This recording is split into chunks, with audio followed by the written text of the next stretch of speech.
السلام عليكم ورحمة الله.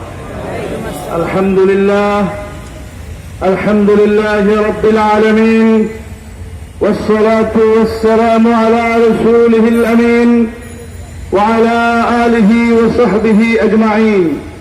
জনাব সভাপতি, হযরত উলামায়ে কেরাম, সমবেত ঢাকাবাসী, পরিষ্কার বলতে চাই যে নবীর নাম আযানের ভেতরে, যে নবীর নাম ইকামতের ভেতরে, যে নবীর নাম নামাজের ভেতরে, যে নবীর নাম দরুদের ভেতরে, যে নবীর নাম কালেমার ভেতরে, সে নবীর নাম আমাদের প্রত্যেক মুসলমানের হৃদয়ের ভেতরে। সুতরাং ভারত সরকারকে বলতে চাই, অবিলম্বে এই কন্দরদের গ্রেফতার করো। যদি গ্রেফতার করতে ব্যর্থ হও, ভারত খান হবে।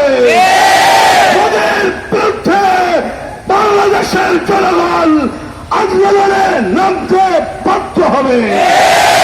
আমরা পরিষ্কার বলতে চাই, মুহাম্মদুর রাসূলুল্লাহর ইজ্জত নিয়ে, মুহাম্মদুর রাসূলুল্লাহকে নিয়ে যারা কটূক্তি করবে, যদি তাদেরকে ফাঁসির কাস্টে ঝুলানো হয়, বাংলাদেশের মুসলমানরা প্রয়োজনে